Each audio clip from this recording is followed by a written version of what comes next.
The Holy Gospel, according to Matthew, the 14th chapter. Now when Jesus heard about the beheading of John the Baptist, he withdrew from there in a boat to a deserted place by himself. But when the crowds heard it, they followed him on foot from the towns. When he went ashore, he saw a great crowd, and he had compassion for them and cured their sick. When it was evening, the disciples came to him and said, "This is a deserted place, and the hour is now late. Send the crowds away so that they may go into the villages and buy food for themselves." Jesus said to them, "They need not go away. You give them something to eat." They replied, "We have nothing here but 5 loaves and 2 fish." And he said, "Bring them here to me." Then he ordered the crowds to sit down on the grass.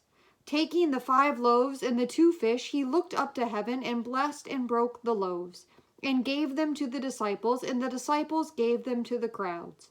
And all ate and were filled. And they took up what was left over of the broken pieces, 12 baskets full. And those who ate were about 5,000 men, besides women and children. The Gospel of the Lord.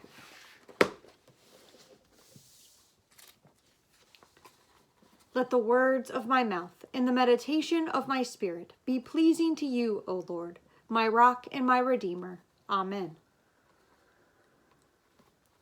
The disciples were surely less than thrilled to hear Jesus' words to them in this gospel reading. They need not go away. You give them something to eat.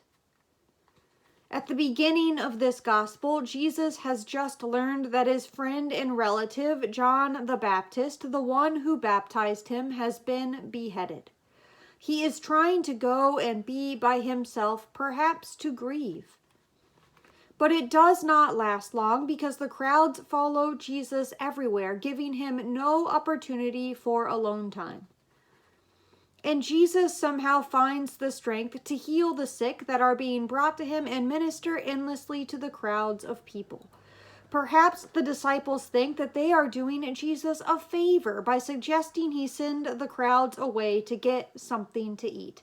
It's the perfect excuse, really. They cannot eat here, they need food, and Jesus will be perceived as sending them away because he was concerned for their well-being. Then, with the crowds leaving, Jesus and the disciples will finally be able to get some alone time.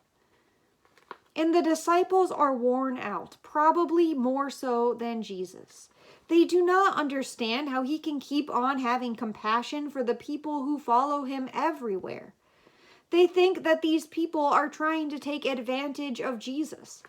After all, they are not interested in listening to Jesus' message. They just come to him for healing and then leave. It would not be surprising to me if the disciples felt maybe a little bit superior to the crowds of people, for wouldn't any human being in their position feel that way? We understand Jesus and his message. We've been with him this whole time from the beginning. We know what he is all about.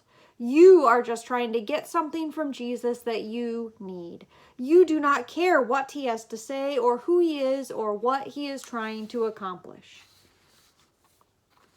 But Jesus does not care what motivates the people in the crowd. They need healing, so he heals them.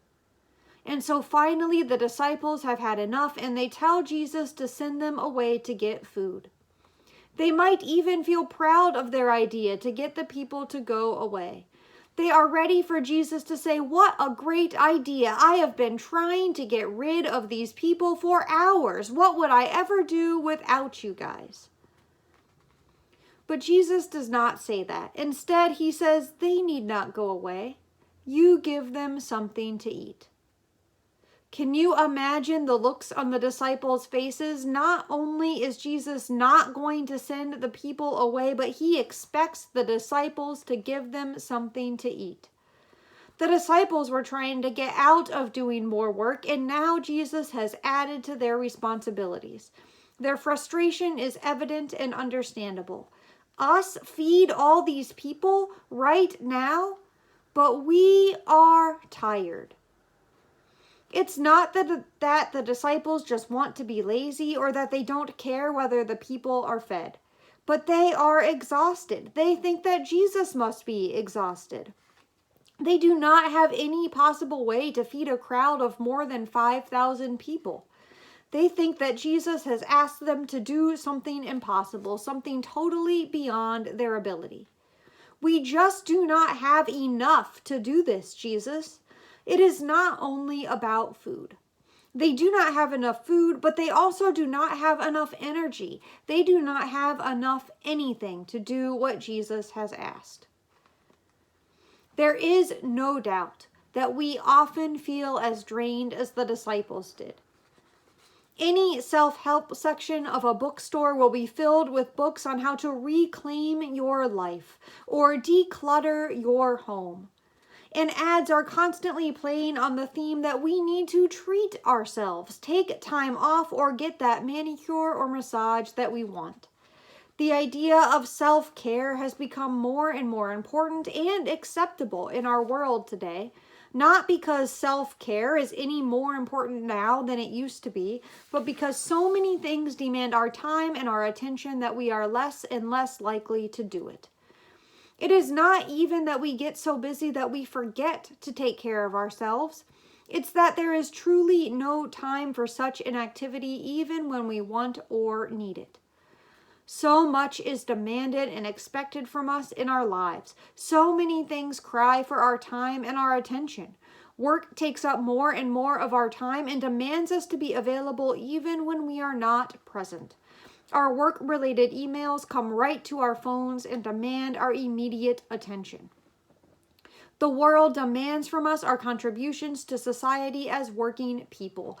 And then the world demands from us that as working people we make money, and then it demands that we spend that money on things that we sometimes need but usually do not. The world demands from us that we spend an acceptable amount of time at various social engagements. We just cannot hole up in our homes when we are not working. And we hardly ever get a moment to ourselves because our family needs us to help them and spend time with them. And on top of all of that, none of these accomplishments seem to help make the world a better place. We have watched the world around us and our own lives be turned upside down from a pandemic. And no matter how much we strive to be safe, no matter how much we want to get back to normal, no matter how carefully we follow the rules, it keeps on getting worse. And we are tired. We are tired of things being different, and we are tired of feeling like nothing makes a difference no matter how careful or diligent or compassionate we are. The more stressed we become about trying to manage our own lives and deal with our own stresses during stressful and uncertain times, the less we are able to give any energy to the needs of others.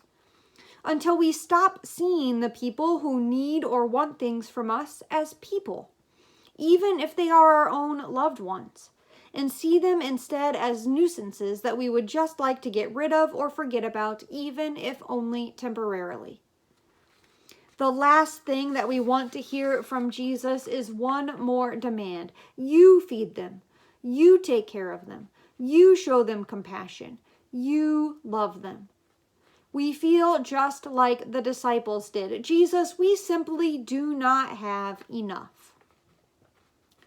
The disciples try to explain to Jesus that there is no way that they can feed this great crowd of hungry people.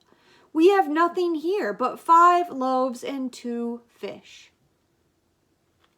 But to the disciples' surprise yet again, Jesus does not say, oh, well, in that case, you must send them away. Or even, well, then you go and buy more food. Instead, he says, bring them here to me. Then, just as he would have done before any other meal, Jesus blessed the food and began to distribute it to the crowds. He handled it in such an ordinary way that the disciples and those gathered there must have thought that he was insane. This guy only has 5 loaves and 2 fish, and he's handing them out to everyone as if there will be enough. But there was enough. In fact, there was more than enough. There were 12 baskets of bread and fish left over.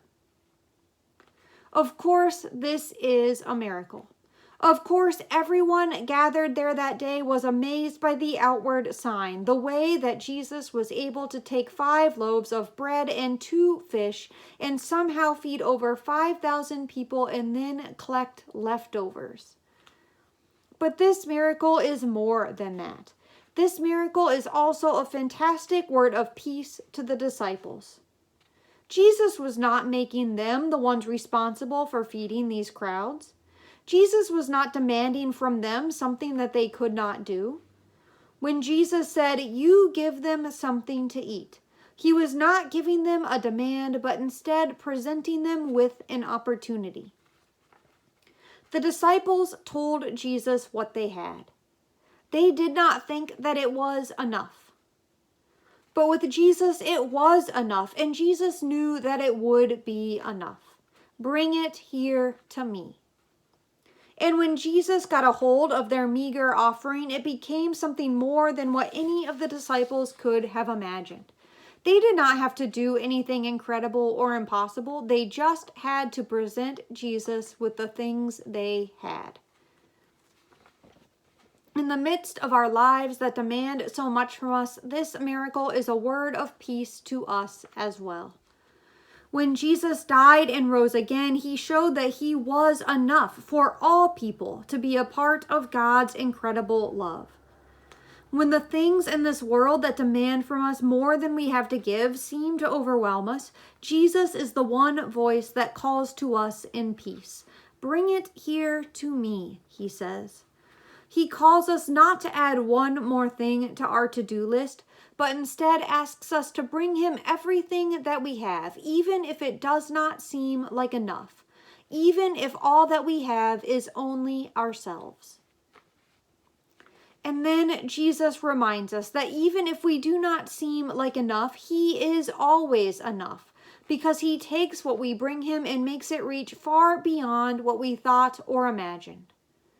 Whether we are helping with a food cupboard or making a quilt or being a good teammate or friend or taking care of a loved one or wearing a mask to the grocery store or being polite to the worker at McDonald's who messed up your order or struggling to be flexible during these uncertain days, over and over again, Jesus calls us to bring it here to me.